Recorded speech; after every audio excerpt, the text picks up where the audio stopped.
Hello, hi guys. You're welcome to. Yeah, thanks for joining in. Thanks for joining in. So we just wait some moment for others to join in. Before we kickstart, we have Robert Blair here already, our guest speaker for today, and you're welcome to the February edition of Agriculture 4.0. Yeah, so relax and enjoy yourself.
Join us. So you're welcome. So my name is Femi Adekoya. Like you know, I am the flying farmer. And I'll be your host tonight. Or wherever you're joining me from. Good morning.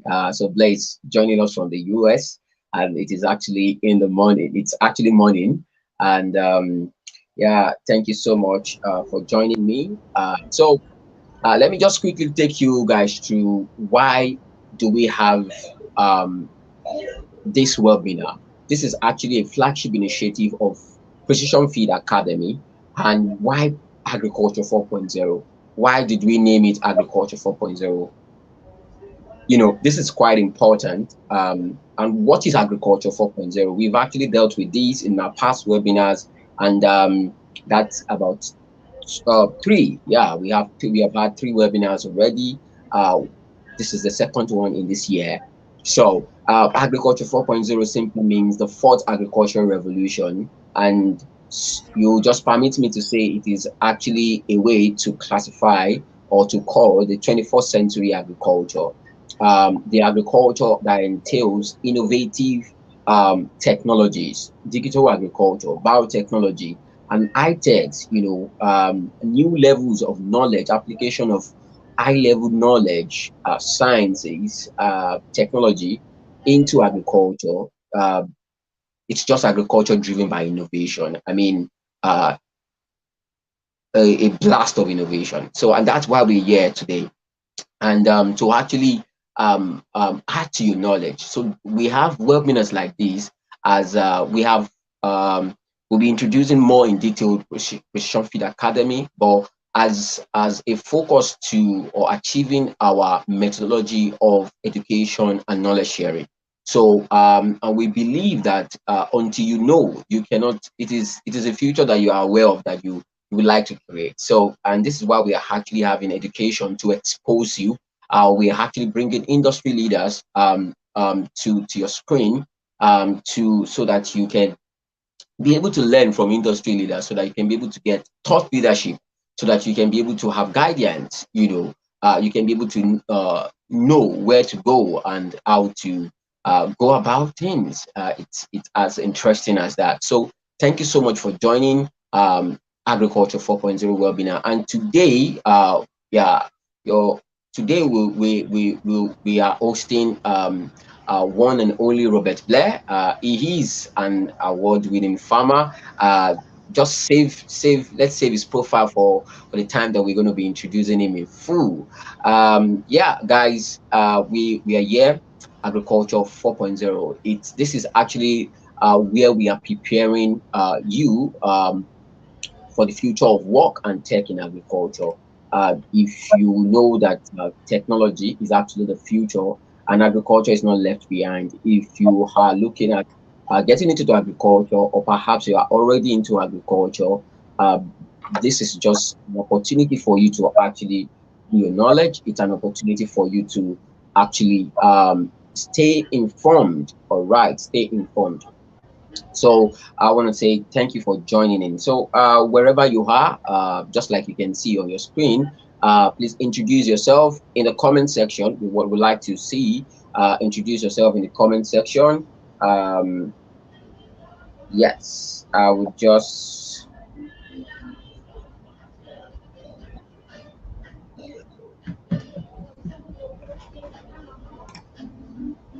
Okay.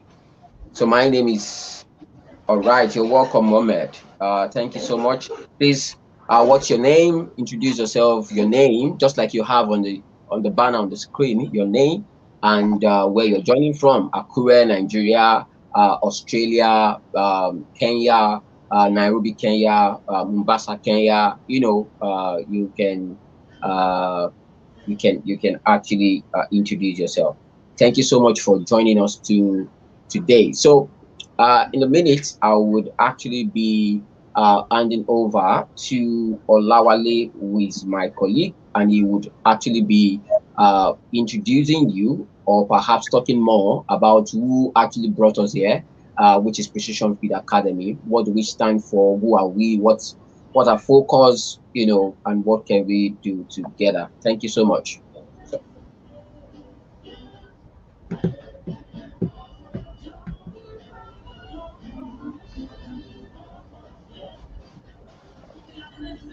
yeah, Olawale.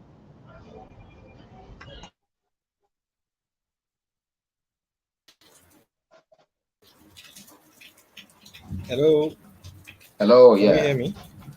Yeah, I can hear you. Hello, yeah. Yes, I can hear you. Good evening, everybody. Afternoon, wherever else we are. And welcome everybody on board. I'm sorry I joined a little bit late. That's due to the network on there. Thank you very much for the introduction.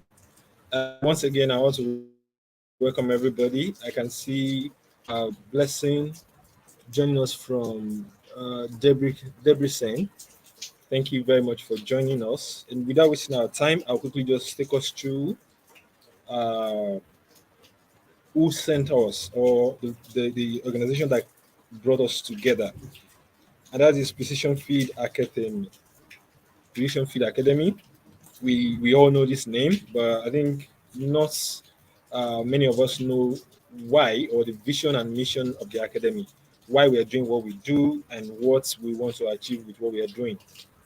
And today, I will just briefly take us through this journey in the next minutes. So, who are we at Precision Field Academy, and what is our vision? I'll be starting with our vision, which is to create a world where every young person, regardless of your background, has the opportunity to become a digital savvy farmer, has the ability to become an agricultural professional, driving sustainable and equitable growth in their communities through transformative power of technology. We all have an idea how technology is changing every sector, every businesses, everything you do, even when it comes to your personal life.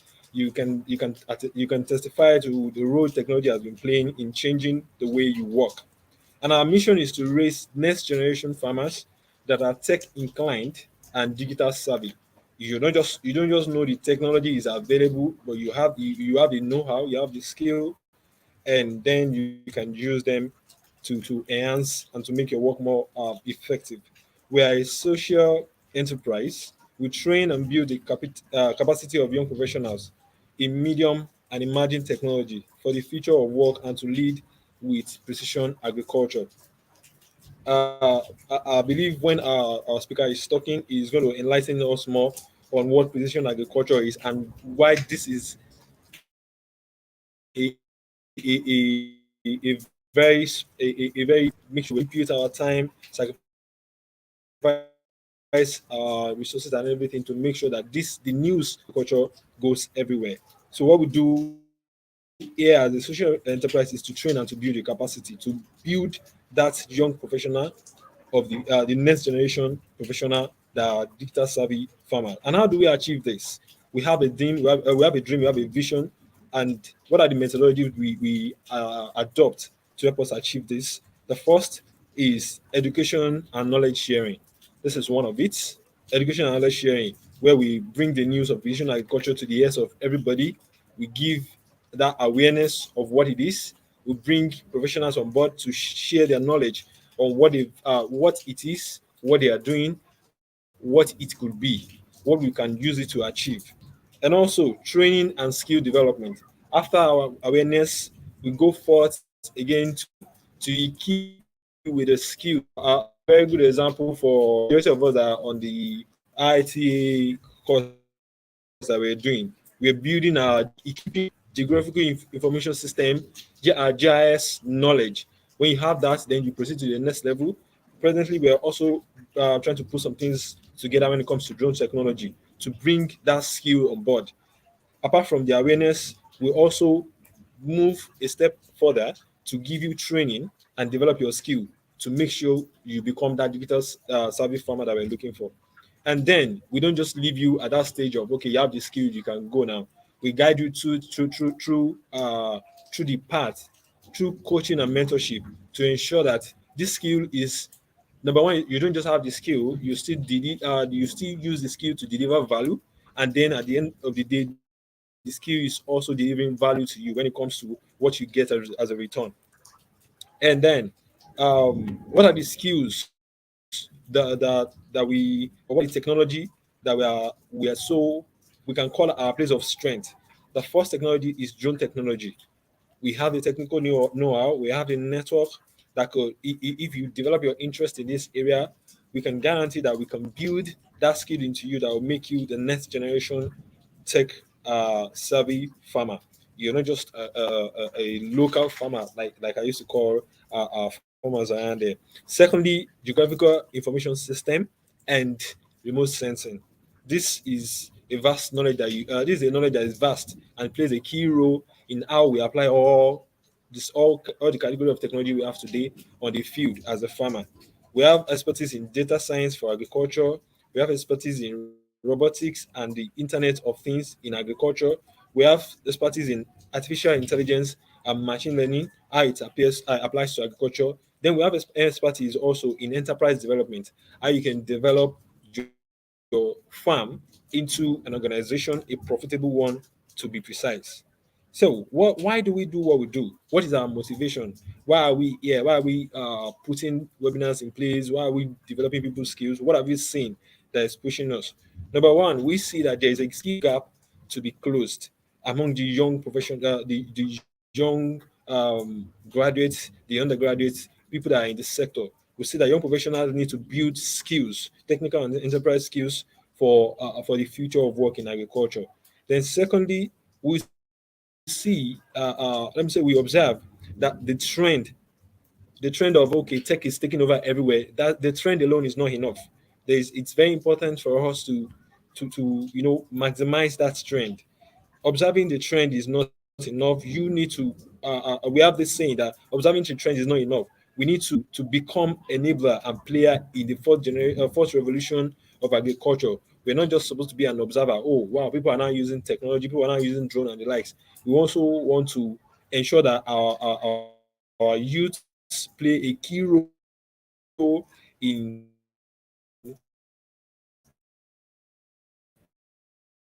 how this technology and stuff impacts. Technology is key to unlock African agricultural potential. We know the potential we have in agriculture, starting from the land resources, starting from the atmosphere, the conducive climate that supports almost every crop that we can make mention of. So we identify these things and we see technology as a key player, as a key resource that we need to unlock the potential. And that is one of the reasons why we are here doing what we're doing. Now we don't want to just say, okay, yeah, there's this motivation for us. What exactly is that shared value? Why should people join us? We have a vision to achieve. We believe we are motivated. What exactly is what are people going to create? What we want in agriculture. We are creating the future we want in agriculture. Everyone plays a key role. You joining us, you joining us as a farmer, you equip yourself with the enterprise knowledge that you can use in defining your farm. You understand market trend, you know, understand market value, customer segment, and the likes. We're going to build this, and this is the kind of agriculture we want, not the agriculture that after years still renders you I don't want to use the word a poor person, but it's not giving you the value that you envision or you wish to have in the sector. Secondly, we hope to connect you to the information and the word of opportunity. For some people that have been on the platform for a period of like a month or two now, they can testify to this, that when we have opportunities like scholarship, like internship, like volunteer, both international and local, we always share on the platform. So through PFA, we're working on this also to make sure that this opportunity goes cross board. You're not the door is not shut against you because or let me say it's through project collaboration, community interaction, and workshops.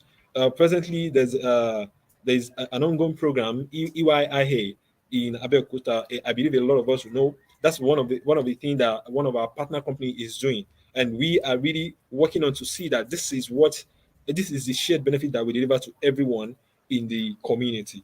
And lastly, if you join us, one of the things you are going to gain is access to coaching and mentorship from industry leaders. A very good example is what we're doing today.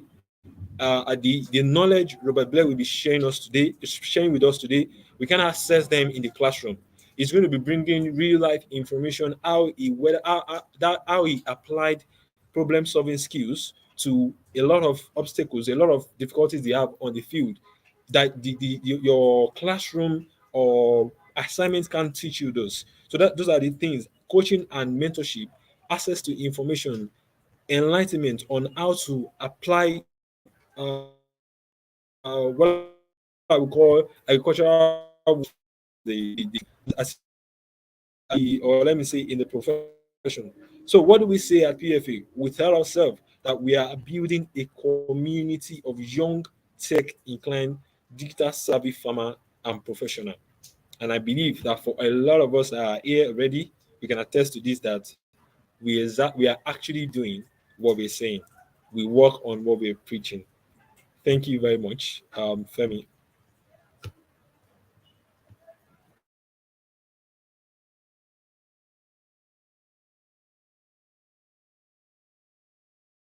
Olaguju, for that splendid uh, presentation. Yeah, guys, you've actually heard from a community uh, manager, and that's Olaguju Olawale. Thank you so much for that. So once again, I want to say thank you for joining um, at the February edition of Agriculture 4.0.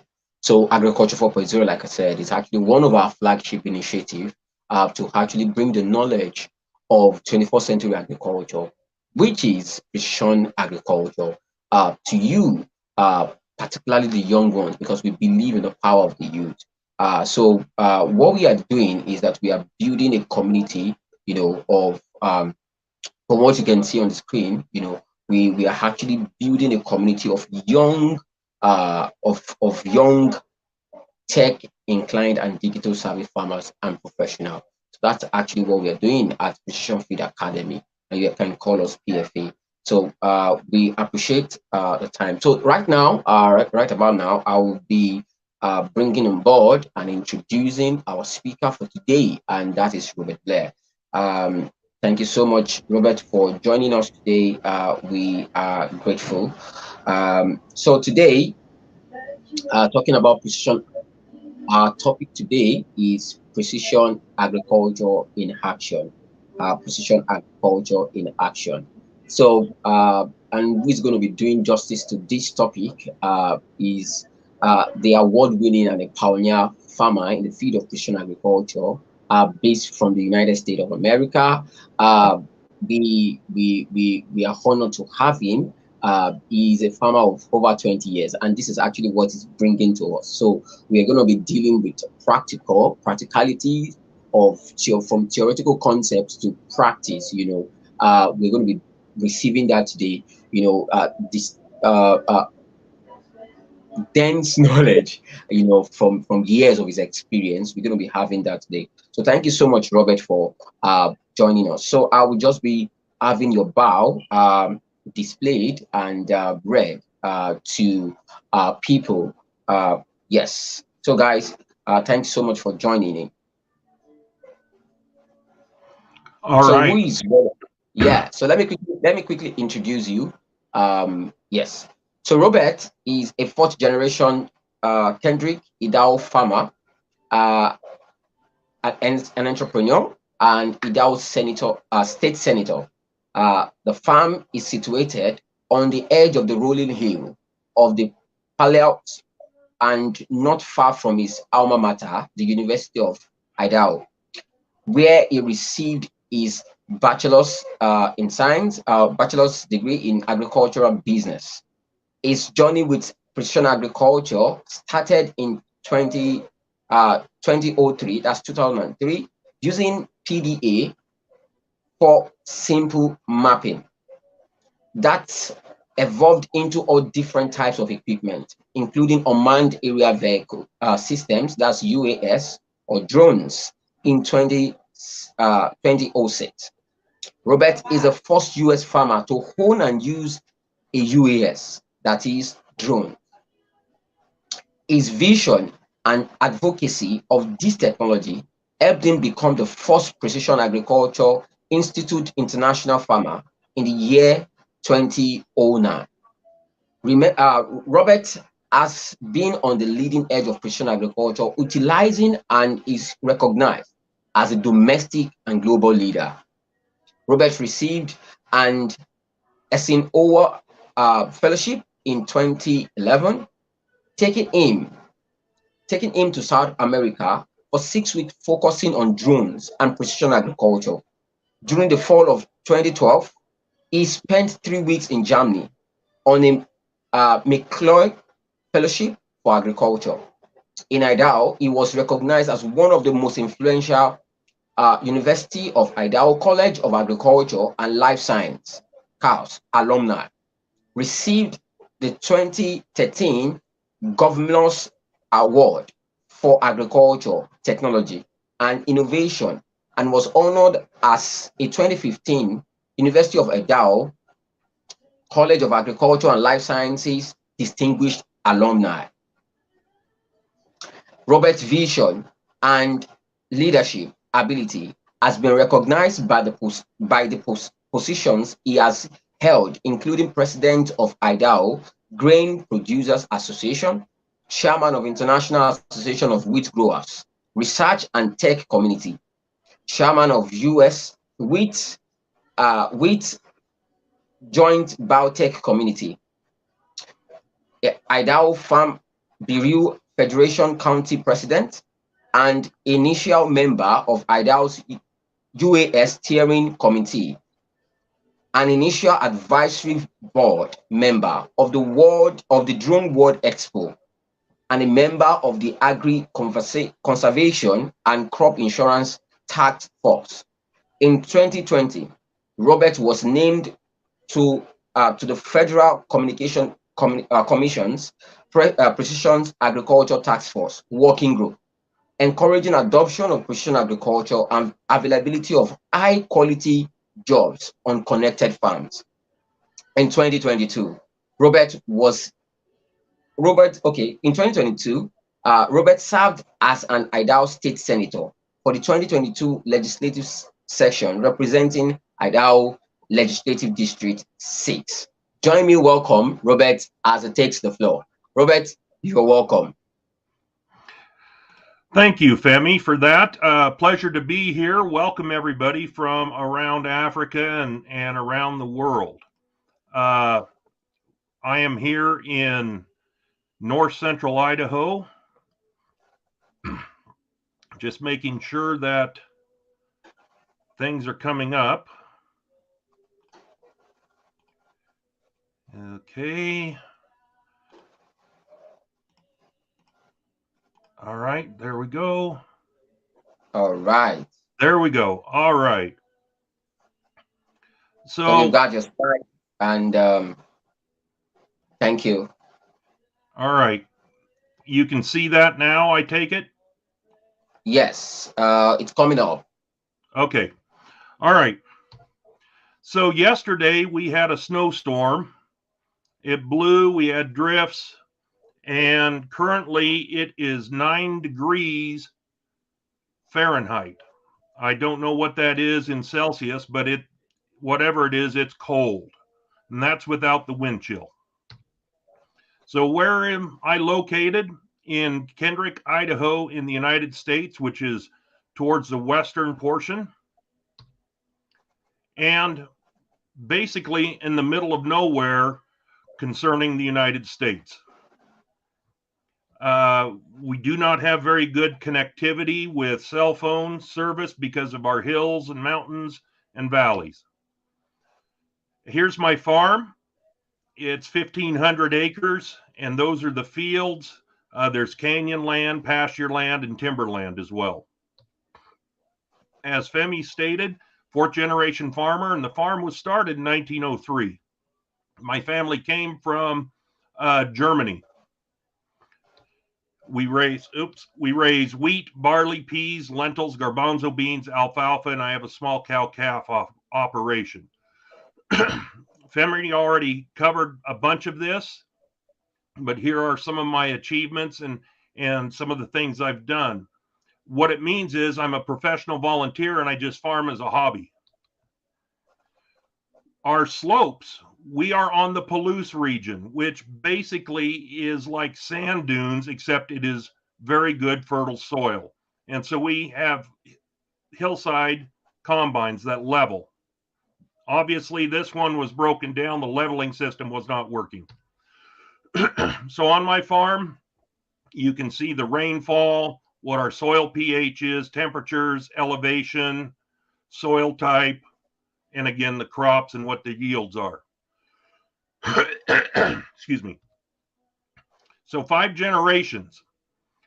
My grandfather started out using horses, and that went to mechanization up here. My mom, me in the 70s, and then my 2 boys. My grandfather in the 1950s started to do precision agriculture, and this is how he did it. And we are still trying to answer the same question he was 70 years ago, and that is, how can we better our soils? So what is precision ag? Well, when I started out, there really was not a definition. had to come up with one.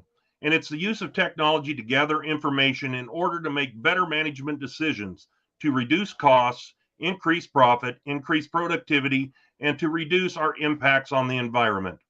Well, I was a little ahead of my time. Today we can sum it up in one word: sustainability. So precision ag cycle, what is that? We collect data, we turn it into maps or something on the ground we can see. We use that, other factors like prices and weather, to make management decisions. We keep collecting data during the growing season to help us make treatments on the ground. And then we repeat the process. So on my farm, some of the precision agriculture technology are cameras, weather stations, variable rate seed placement, hydraulic motor instead of chain drive. In the cab of the tractor, auto steer, my monitor, seed placement, seed count, and computers. But what I didn't go about this just willy-nilly. I set goals. What did I want the technology to do? And then when I had those goals set, I had to learn, I had to adapt. Sometimes I had to build my own, like on the bottom left. And then I kept evolving. And then one of the started out with was auto steer guidance. And you can see I was skipping every other pass when I was seeding. I could not do that without guidance or auto steer. You have a unit in the cab that guides you, and you can see down here how precise the planting was. One disc overlapped. And then auto boom control, bottom left. It controls the sections on the sprayer or drills or whatever else application equipment you're utilizing. It turns it on or off automatically. And you can see right here how it turned the sections off seeding soybeans. This was not my picture, but this is a good example. And then yield monitors. Real-time information. So as I'm going in the cab, wheat, I can see what's happening. I can drop flags or markers that I can come back to later for weeds, insects, disease, or any other thing in the field. It's instant feedback on that year's decisions. So I can see how the decisions I made in May, June, July, and affected the outcome of the crop. Zone management. Here you can see a lot of morning glory weeds. We're getting production history on that field and creating more and more layers for historical use and getting better information. And in my lifetime, combines have evolved from a 12-foot header on the top left to 40 feet on the bottom right. And that's a challenge. So when as machinery get bigger, yield data becomes less accurate. So in 2004, with a 25-foot header, you can see all of the yield data points. In 2022, you can see with a 40-foot header. So it's aggregating that data. Each one of these little dots is the width of the header plus 10-foot distance in travel. That's your data point. So if you have a 25-foot header, it's 250 square feet. 40-foot, it's 400 square feet. Big difference. And then we take that data and we can see it in a map, and then we can aggregate it into zones. Why is that important? Well, once we have our zone set, then we can create application maps. So the bottom right is nitrogen fertilizer rates. And you can see I was working with 4 zones. And benefits of variable rate agriculture application. You're managing areas instead of a whole field. You have precise input of placement, as needed, where needed. Environmentally friendly, and the cost savings is 10 to 25% based upon what the fertilizer cost that year. And then there's other precision technologies, such as weather stations, irrigation equipment, which I do not irrigate, field monitors. And how can they work together? You know, smartphones, email, our computers, weather data.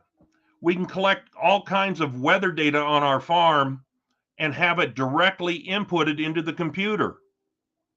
Then we can start setting trends.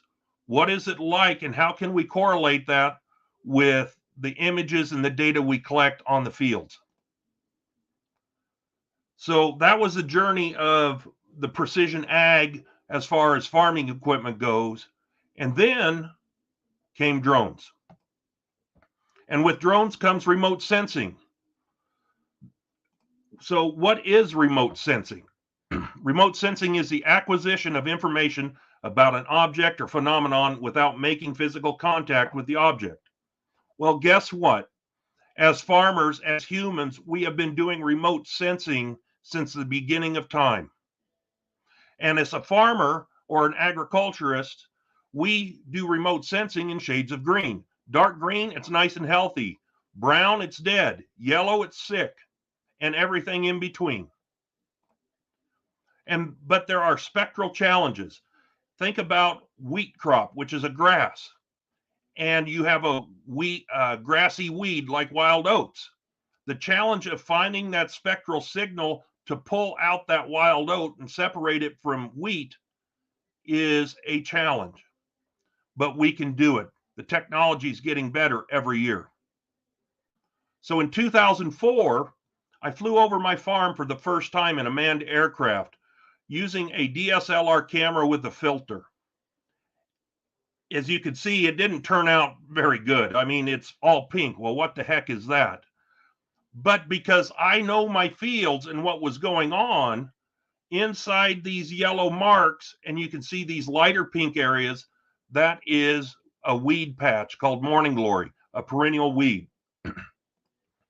So with 20 years of precision farming, 2006, I saw an ad for a drone. Called on it, ordered it, and that's how I got into utilizing UAVs, unmanned aerial vehicles. And then the name was changed to UAS, unmanned aerial systems. And then everyone started calling them drones. Well, I quit being a purist and used the word drone too, because nobody understands what UAV is. And it was tough. There were no canned systems. You were putting cameras in. You had to write code for the flight paths. There was no stitching or analysis software. Everything was pieced together. And here's a flight path from the early drone. Plus, you had to write where you wanted the camera to be. So you had to figure out what your overlap was for the camera. We would try a foamy airframe. This airframe here we built. And the bottom right, that is the first landing of a UAV for agriculture in the United States, possibly the world. But we were taking RGB images and doing color manipulation. As you can see by the arrows, these little points, when you add false color to it, it stands out more. But we still had a challenge of stitching the imagery. As you can see, the pitch, yaw, and roll of the fixed wing aircraft, how it distorts the imagery. This is one flight path going here, and you can see how the aircraft was turned and around. But we could get useful information, even just from an RGB image and adding false color. What is highlighted in the red circle is hired man was turning on or off the fertilizer machine improperly, leading to less productivity, less fertilizer in that area. That's why it's more yellow. We could take a single image, and this was before satellite, and you could put satellite background images into the agriculture software. But I could fade out the yield monitor data, keep the flags, and show where elk, animal damage, wildlife damage was in my field. Doing the same here. Here is one image versus satellite on the top. Look at the resolution difference. And we can see how the combine traveled, where the animal damage was. But one camera was not enough. So we built our own to carry 2 cameras, this Lumex, and we triggered it with servos. And we were going to try to put 4 in there with filters on it to get better NDVI. That's why this picture here is so important. It was multiple cameras. And the bottom right, that was our first system right there. So the 2 camera system, you took an RGB image and a near infrared or false color. And you would combine those 2, getting a image for NDVI, normalized differential vegetative index. What you're doing is you are turning a pixel into a numerical value between 0 and 1. Now we can do mathematical equations to make sense of it instead of just our visual sight. We built our own quadcopter. This is a plastic Tupperware container on top to protect the insides. Balls, styrofoam balls you put on antennas of your vehicle. This was in 2008, before there were even quadcopters really out there. It was unreal. But my drone use evolved to sprayers, doing application with seed, using thermal imagery for wildlife or my livestock. This here on the top left is sugarcane in Florida. And the bottom left, we can drop georeference points to go out and scout or take soil samples. We can detect invasive species, look for one particular weed or plant and isolate it. We can do different prescription rates for fertilizer or pesticides, and then prescription maps. So instead of the yield monitor, I can create the prescription map right from a photo. And that's huge. And they are a powerful tool, whether it's electric or gas powered. But why do farmers need scouting from the air? Why is that important? Well, I decided when I was in that manned flight, that was a missing piece of the precision puzzle.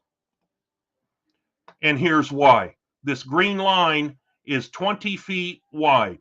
So I'm sitting on a 4-wheeler, a quad, scouting my field. I am seeing less than 5% of the area on the ground in between the rows. Why is that important? Well, from the ground level, hey, that looks like a really nice stand of winter wheat early in the spring. We get aerial imagery. Now we can see it's a different story. So you see this little triangle coming here. This is the triangles we're looking at. And from the air, when we add a matrix to it, a value, you can see where I did not have as good of a stand of winter wheat in the red. And the yellow is bare dirt. And these are test strips I put out. The other thing that showed up were these little spots that the red arrows are pointing at. It took me 2 weeks to figure out what they were, but that's where the combine stopped the year before's harvest. And when you stop a combine, when it's cutting a crop, peas especially, it does 2 things. 1, you have a bare spot right underneath, and 2, you put a pile of residue on the ground. Well, these are the piles of residue. And then again, the sugar cane. Well, we can get down to the nitty gritty and determine, does the grower leave it in or take it out? Traditionally, they just get in a manned aircraft, did like I do, and oh, yep, that looks good. Nope, that doesn't look good, take it out. Now we can put numbers to it. We can see what the economic value of the crop is during the growing season. This is corn in V4 stage in the Midwest. Well, here's your best ground, and we're losing $86 an acre on average. We're losing that potential for some reason. And why is technology, precision technology, important?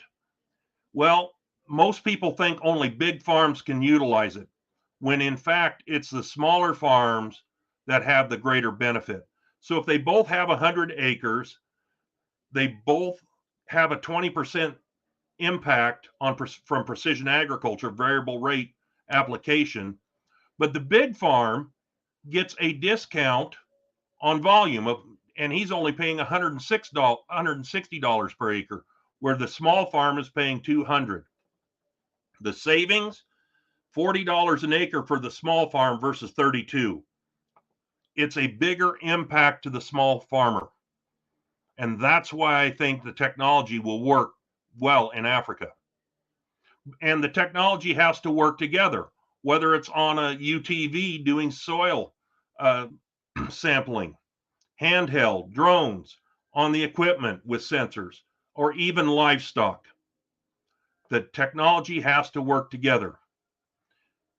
And is it about the drone? Well, I don't think so. I don't care if it's a flying brick. I want the information. The farmer, that's all they care about. Can I get good, reliable information? I don't care if I strap a camera onto an eagle, as long as it's good data.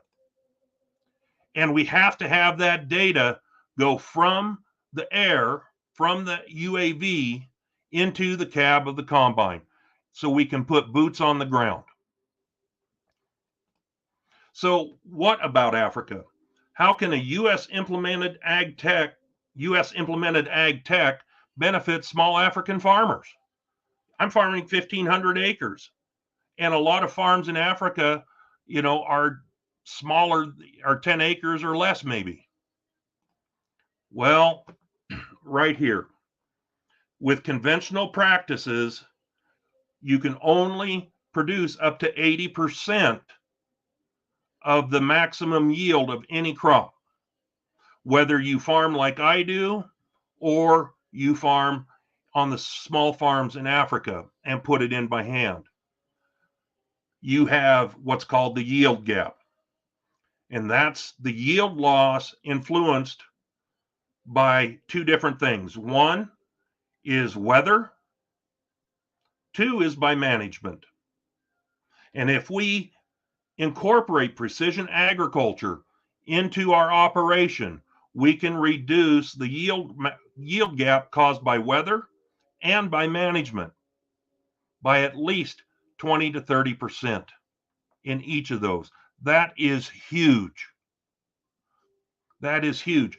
Imagine a subsistence farmer in Africa if they are able to gain a 10% increase in production. That doesn't seem like much on my farm. When you are on winter wheat where the price is, you're grossing $800, 10%, okay, that's $80 an acre. But if a farmer in Africa is only getting $100 per acre and increases their input or their livelihood by 10%, that's $10 per acre. That is huge. And it will work in Africa. Right here is over 1,300 test plots on 20 acres of land. Remote sensing can get small. And you can see by the graph, the legend underneath, we have it all ranked out. So we can work for small farmers. We can use a 4-channel multispectral camera. These are winter wheat test plots. This is kind of that raw data. Well, we have an RGB image of it. What does that mean? Well, now by adding values to those pixels, we can do standard deviation of NDVI. We can do a different index, CCCI, or mean value of NDVI. That is power. That is powerful data that we can utilize, that the farmer can utilize to increase their productivity. Here's another test.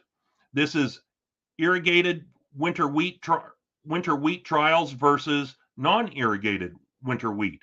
So on May 26th, these were the first images taken, and they're the same.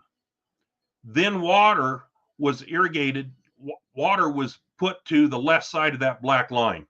You can see how it's not turning brown and red. There wasn't much change from the right-hand side, the non-irrigated. But you start going to June 11th, yeah, it's starting to stress a little more on the non-irrigated. June 15th, a little more stress. The 18th, water was turned off. That was the last water the irrigated got.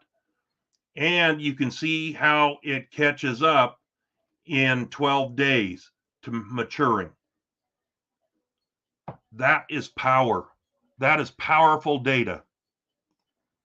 What about stand counts? We can look at what that profitability is or isn't. Can we do a better job? We can do 3D volume calculations if there is a need for that. We can do 3D images and look at our fields for drainage or other issues. Thermal imaging for livestock.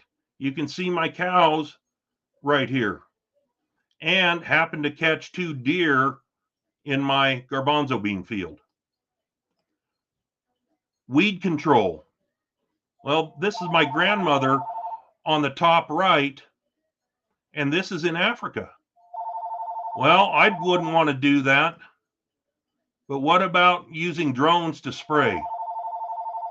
So it's important that we take a look at the technology, and it can scale for African agriculture. So what about the future? Well, the future is here, and those of you tuning in are part of it. You are the tip of the spear of precision ag movement in Africa. In 2007, this publication showing, oh, here's some different robots that could be coming out 16 years ago. Well, I've been part of a company doing robotics, a solar-powered autonomous robot that kills weeds with electricity. Now, isn't that cool? And it fits in a car. So it's small and portable, and it can run a long time because of the solar power. And it uses artificial intelligence to identify the crop, which is in green, from the weeds. We are there, and we have gone beyond surgical or precision agriculture into surgical agriculture.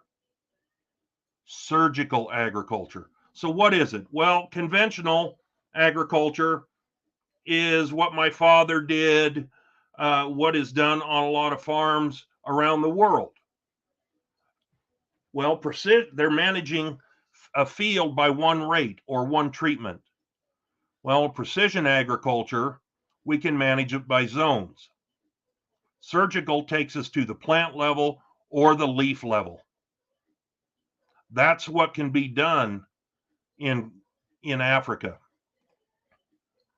And think about it. If you might have seen Carbon Robotics, they have a robot that kills weeds with lasers.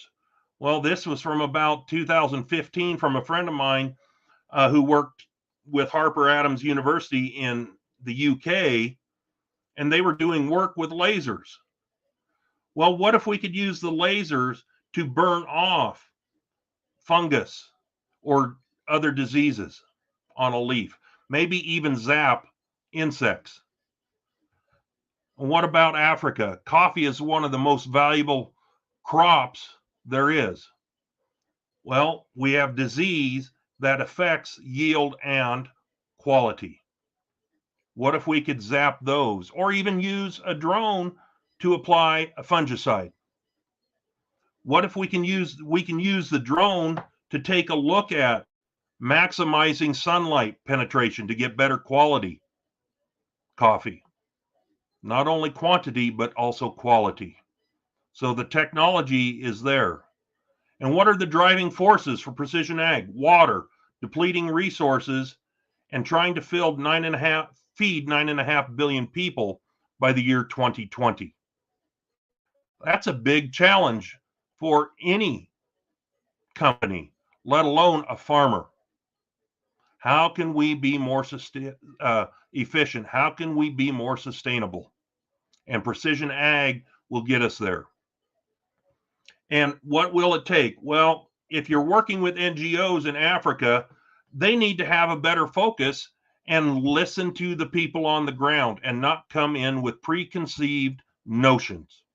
The government needs to be more proactive, and they have to listen to the people on the ground, and they need to listen to the experts. Researchers need to increase their influence. Our universities and the early adopters and practitioners out there in the field.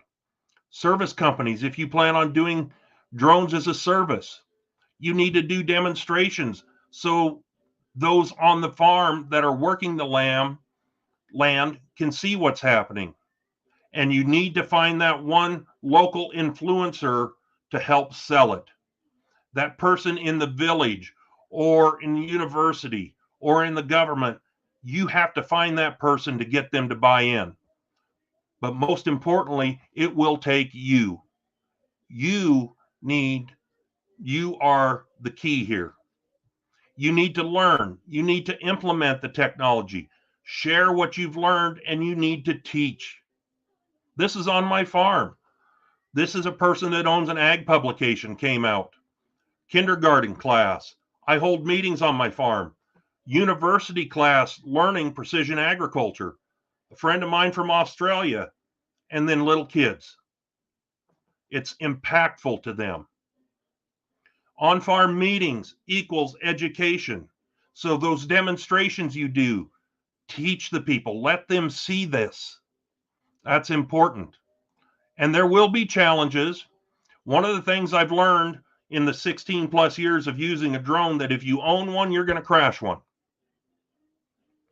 And this drone was a concept, a different autopilot, got caught in a tree over 70 feet tall. This is my son climbing up that tree to get it out of there. And this is the aftermath. Prop broke and it went into the fuselage. We were able to fix it though. And so there are going to be challenges. But we have to keep focused on the data, and the data leads to focused action. If we cannot get it from the drone or from the weather station or from the field sensors into the cab of a tractor, into a smartphone to look at things, the data is useless. It has to benefit the landowner, the farmer. It has to be actionable. And we can't say we've always done it this way. This is a United States Department of Agriculture publication, How to Work Your Horses More Profitably. This is from the 1930s. I always find this just insane, the irony. How to work your horses more profitably, and you have a vehicle in the background here. Horses were on their way out, but our government was still looking at working with horses and educating farmers on that. You out there in the field listening in today, whether you are a student, a farmer, a researcher, or you're in government, you have to be proactive. You have to help lead the way so you're not working with horses anymore. And so some of the takeaways here. Well, there is technology available for use in Africa. And from my 20 plus years of utilization on my farm, I know it'll work there. I will be heading to Kenya later this year to do flights, look at the crops, and have conversations. It's that important to me. The technology can scale down for Africa. That's important. We can do small sustainable farms. We can do large farms like mine. and in between. Government needs to prioritize ag tech use and instruction. Have to find creative ways to make it affordable, whether that's government subsidization, whether that's creating a co-op in a village area to utilize the technology. And we need to educate in all forms. We need to educate students, farmers, government, researchers, on down the line. And that precision ag tech and methods can add value. It can help that subsistence farmer get a little more money in their pocket, both from quality and quantity increases. But you have to have a laser focus on all of these aspects. You can't get distracted. You have to set realistic goals for what you want the technology to do.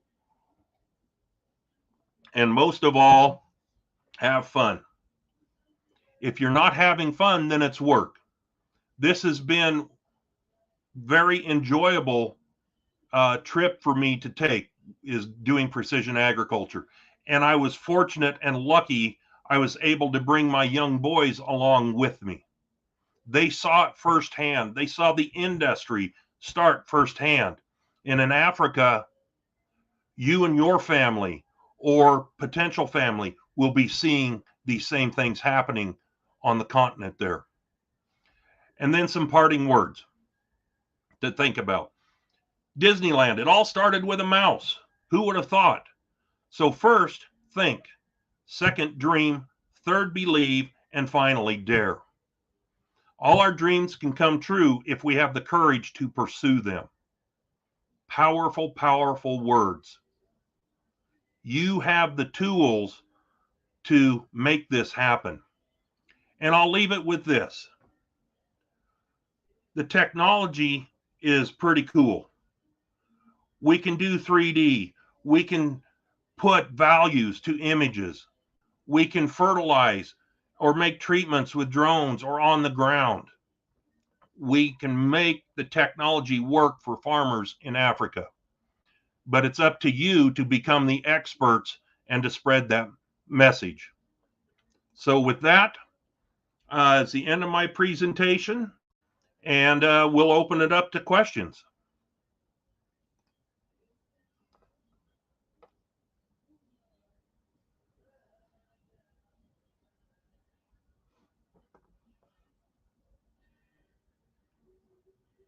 Awesome.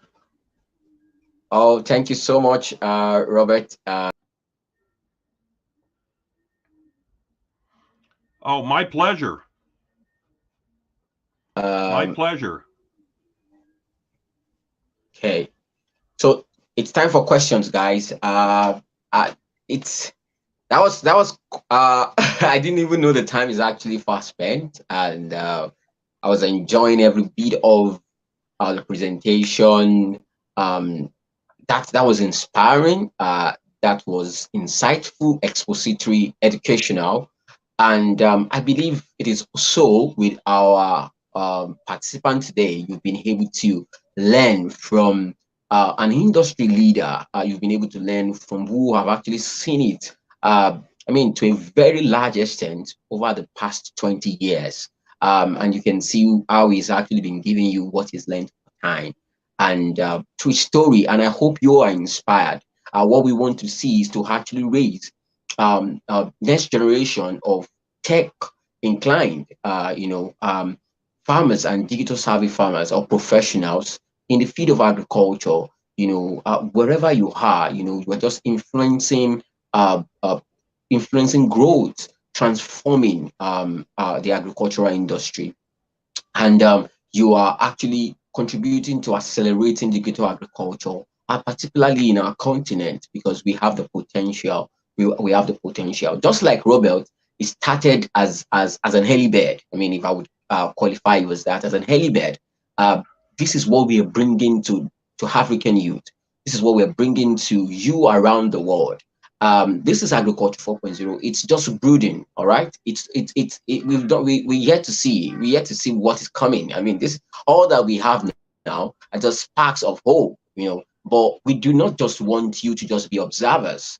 Observers of this technology, of this revolution, but not just be and just watch, but we want you to be an influencer, and more importantly, a player in this revolution. We also want you, just like Robert, to be able to train other people, to be able to demonstrate that this thing is profitable. This thing is just the way to go. This is actually what we are preaching. This is why we have Agriculture 4.0 webinar. And I hope that you've actually been enjoying yourself. And if you have questions, please pop it in the comment section. We'd like to read them out. And Robert is also reading. Please, I have my moderator here. He's actually looking in the comment section and actually identifying your questions. We want to actually hear from you. We have about 20 minutes left, for questions, and this is why Robert actually allowed this good time so that he can be able to interact with your questions. How you want to ask about starting a career like him? We've read his profile some minute ago. You can see how rich his profile is. Is a man of timber and caliber. I mean, and that is true precision agriculture. That is true farming. So let's Olawale, do we have questions already? But I can just keep engaging and engaging and engaging. So Robert, let me put the question first to you as we await questions from our participants. Okay, so how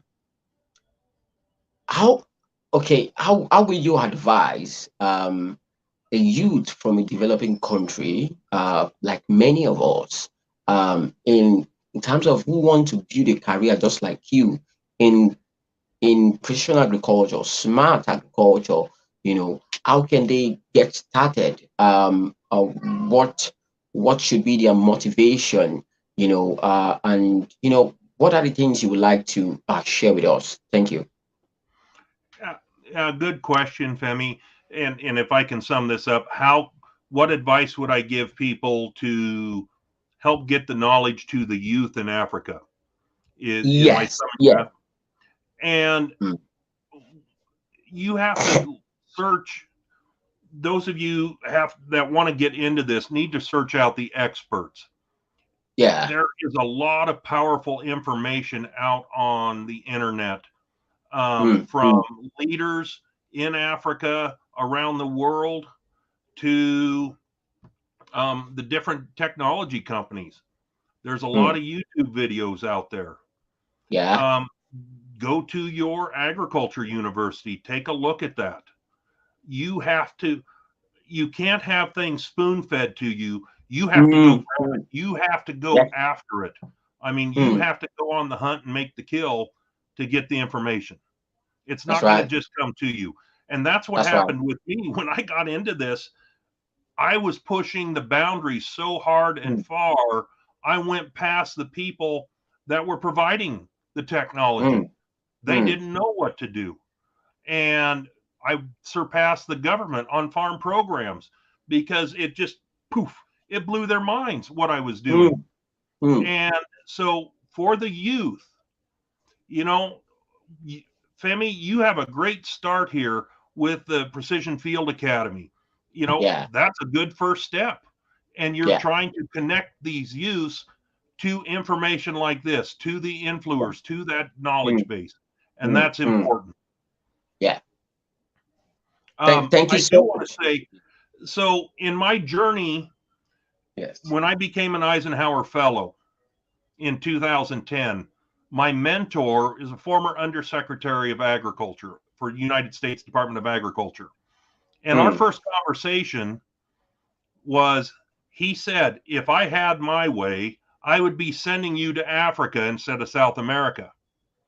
I didn't understand what he was getting at that time because I didn't have the knowledge, I didn't have the skill set, and I did not consider myself an expert on drones, on precision agriculture.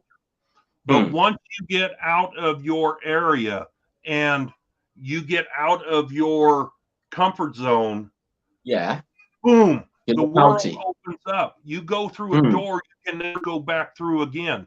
And his words have always stuck with me. And this has been one of my life goals on that conversation is to pay it forward, to Yeah, make that yeah, yeah. influence into Africa with that Awesome. knowledge.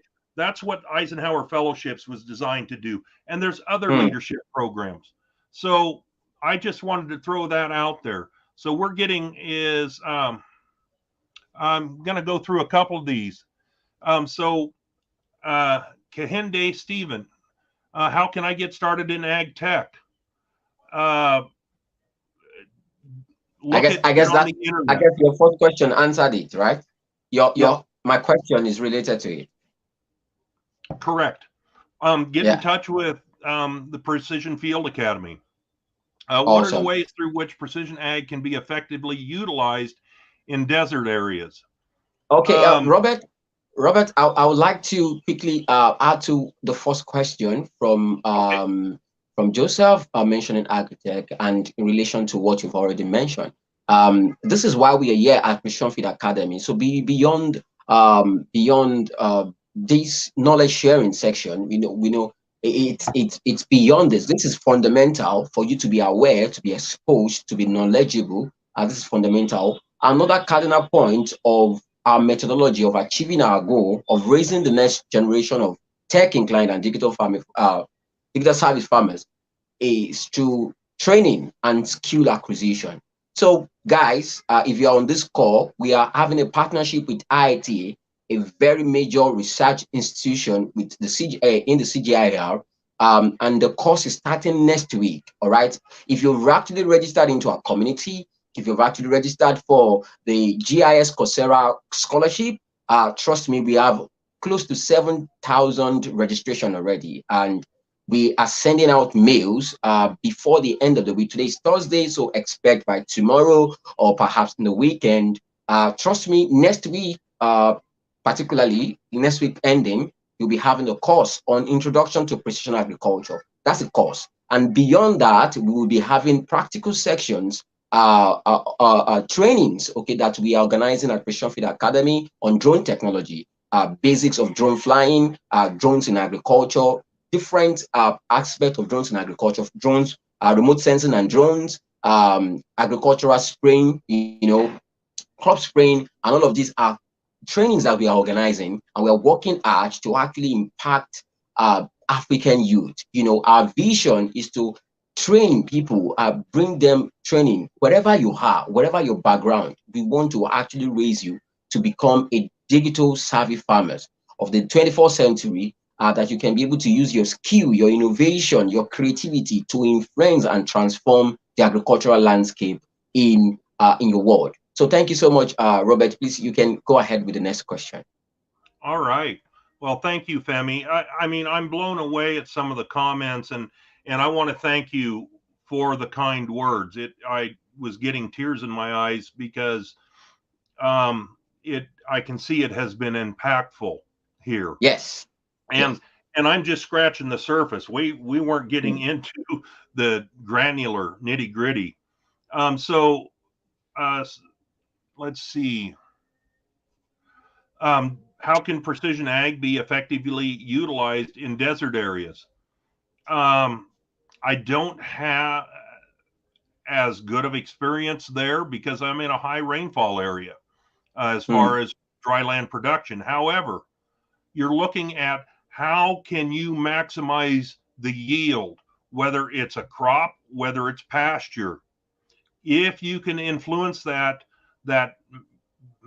yield gap and increase by 5%, 10%, maybe it's a different variety of crop or pasture grass, of forage. Maybe it's different types of animals, but utilize the imagery, the data to see where you can make gains. And you have to do some test plots. You have to do experiments in that area. It can be small. But do it side by side to make those comparisons. So that's how it could be in a desert area. Um, Muhammad Danka, Dankow, Yeah. Aliyu. Yeah. Okay. um, need more explanation about mapping. There's a lot of information out there, but I will tell you the technology companies have not done as good of a job as they need to on explaining the power and benefits of the technology, especially the data, because they don't understand it either. That's not their job. That's not John Deere's job. Their job is to sell equipment. Their job is to sell chemical and fertilizer. Your job is to learn those intricacies and learn the mapping and what the power can happen there. There's lots of research papers on how some of this can be utilized. A laser focus. This is Blessing Adamola. Yes. How can I get a laser focus on everything when there are so many different specialties, so many different areas you can get into? Well, there are foundations to the technology. One is remote sensing, that data, the imagery. If you can understand that, that is your foundation. And maybe you have someone else fly it and you become the expert in the data and extrapolating the information out of there and how to use it. Or maybe you become the drone pilot to capture the data. Maybe you become an expert in the camera, the sensor systems. There's different ways, but find what interests you, find what is enjoyable, and go forward. Yeah, you can get lost. And think about it from my standpoint. When I first got started with drones, wow, what a bigger world. And there's so many other industries out there that could benefit from drones. And we had to really take a step back and have that laser focus. So again, from Muhammad Dankal, remote sensing. Robert, I quickly want to make a comment on Ademola's your comments to Ademola, and talking about laser focus. Precision agriculture is actually a concept that actually brings a whole lot of technologies together. And just like Robert mentioned, drone technology is used in very many parts. But for me, as a farmer and somebody who has a very strong background in agriculture, I never thought it twice before I just decided to say, for integrated area precision, one of my portfolio company, where we provide precision agriculture solutions for farmers, commercial. And, we just said, yeah, drones are used everywhere, but we want to wholly be known, and we want to be known using drones for agriculture, for everything concerning agriculture. And that in itself is actually diverse. That in itself is actually large, but it actually helps us to streamline our focus, and also being able to use technology as a tool in our hand, as specialists in agriculture, or as experts in agriculture, as the case may be. So this is actually what we're doing. So you also have to might streamline, perhaps, just like Robert mentioned, processing the data. GIS, you can be a GIS specialist, remote sensing specialist. You might not need to go to the field to collect the data. You can be a data wizard yourself, data scientist in agriculture. So yeah, I hope that add to you and it helps. So thank you so much, Robert. Please go ahead. All right. This is from Samuel Jesufemi. How can one use 3D farm view effectively? That comes down to the area. I can use it for planning to reduce erosion. How can I create the guidance lines for working the field properly so I'm not going straight up and down the hill? So I can do some of that ahead of time. If you have low areas and water puddles, how can you level the field out so it drains better? And maybe, let's say, if you're in T areas, you can take a look at the soils, and maybe you would be better off growing corn up on top where the soil's better and tea on the hillsides. And so you can take a look at some of those slopes. It comes down to your imagination. When I first got the equipment, the auto steer, the yield monitor, and especially the yield monitor, it paid for itself in ways I had not dreamed of. But I figured out, oh, I have this information and I can utilize it. And that was the moisture. So in 2008, I think it was, maybe it was 2004, we had a wet year. Rains came in early. And because I had my yield monitor dialed in on the combine, I was able to find 3 moisture testers at the elevators where I take my crop were broken. And what they were saying is, oh, it's too wet. It needs to dry out your crop before you can cut it. I said, check it again on a different machine. I was able to keep cutting and only had 10 acres left when neighbors had hundreds of acres left to cut. I beat the market pressures and discounts. So be creative about it. So Adewale, excuse me. So Daramola Yeah, yes. How can drones be used in animal production, or is it only used in crops? No, it can be used for livestock. And if you think about pasture and what the animals graze on, well, that grass, that forage is a crop. How can you manage it better? Okay, when it gets to a certain point, maybe you rotate the animals out of there instead of overgrazing it. So you have better, maybe fewer animals on the pasture leads to increased productivity on beef or sheep or goats. You can use the thermal imaging to find them. If you have a lot of trees or that, so you can monitor it. And then also there are collars you can put on animals that you can track with drones. So there are different things, but the payoff benefits are a little less from an animal standpoint than it is with the crops. However, if you manage your pastures better, you will be more productive. Yeah. And so I think I will go back to, I think I've pretty much,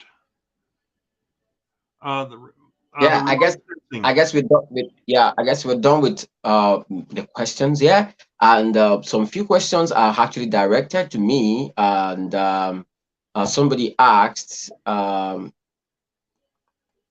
okay, that's Adewale mentioned. When will I have access to another opportunity, the high ITA program? When I joined Precision Feed Academy, the program was already closed. Okay, the good news is that if you are in the community, you have access to the course, and the course is totally free. You're going to be having an internationally recognized certificate from MasterCard and International Institute of Tropical Agriculture. That's IITA. So good luck to you. So look forward to your emails, and I hope that you have the right emails so that we can be able to reach you. And I think this is actually one of the ways we are contributing to raising the next generation of farmers. And trust me, talking about somebody, Adaramola Oluwatoyin, asking about drone technology or is precision agriculture wholly focused on crop production? It mostly looks like that, because many of us talking about precision agriculture are farmers, are crop farmers, but that's a no. Precision agriculture cuts across every part of the production line, animal, whatever, just the name, precision agriculture. So how can we actually use or how can we engage precision agriculture in livestock husbandry? Come and learn through that course. All right, so I'm not going to be letting the cat out of the box. And I believe that if you watch this webinar again, because we'll be saving it on our YouTube channel. And guys, I want to encourage you right now, subscribe to our YouTube channel. And this is not the usual balance, but this is to help you get notifications when we have content, when we have events, so that you do not miss out. Do that right away. Subscribe to this YouTube channel, okay? And I believe that you've been getting a lot of value, and it's not going to be a waste of time. So the good news, Adewale, is that you are already qualified for this, and much more the fact that you are on this call. That's a double star. So thank you so much for joining. And somebody asked, okay, Daramala mentioned, how can I join Precision Field Academy? I was wondering how you got the link to join. Okay, perhaps your friend shared with you. So just go to any of our social media, uh, either Instagram, either Twitter, either Facebook. All right, you will be able to find in the bio, okay, or one of the pin posts. You'll be able to find the link to register. You will see PFA registration, PFA Academy registration. So click on that. It's a Google form that you'll be able to fill your information. We want to know you. And upon signing submission, you would receive an automated email containing every information you need to actually come on board. We have a WhatsApp platform. We are growing. We are about 500 presently, and generally only on that community, on the community. So, but although we have a lot more people, in our database. So join us. That's actually where we share a lot of information. You can ask me questions. You can ask. We have experts, doctorate degrees. I mean, people who have knowledgeable, a different spectrum of knowledge, in the range of different knowledge. You can be able to learn from them.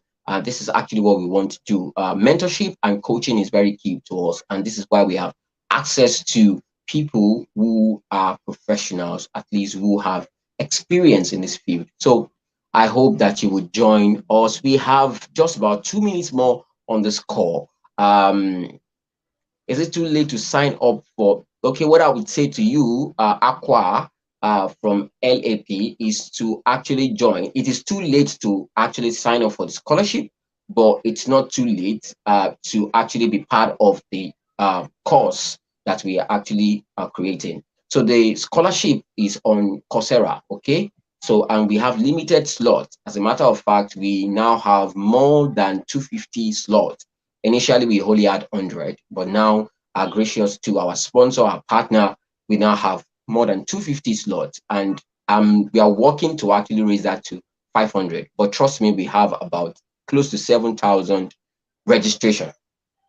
Trust me, both in Nigeria and many parts of the world, India, Kenya, many parts of Africa. So it's going to be competitive. So, but this is why we are actually opening up a course, introduction to precision agriculture, a certificate course that you can be able to have and gain understanding and fundamental understanding, basics of precision agriculture, and you can be prepared for the future of work and tech in agriculture. So thank you so much. Thank you so much, guys. So I want to say thank you to Robert. Robert, do you have any last words for us before we wrap up this show? I just want to say thank you, Femi, for this opportunity. And, it's an honor and a privilege for me to hopefully impact, a generation of agriculturists in Africa and other parts of the world. There is no set right way to do this. The right way, how does it work on your farm? How does it work in your area where you live? Are you improving from your old methods? I mean, precision agriculture, if you think about it, it's as simple, the first improvement for precision agriculture was picking up a stick to poke a hole in the ground versus using your finger.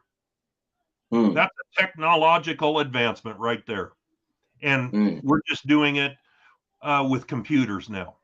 So with that, thank you, Femi, and I wish everybody lots of luck and success in this year. All right. Thank you so much, Robert. It's been a wonderful time with learning from you about your story. Very inspirational.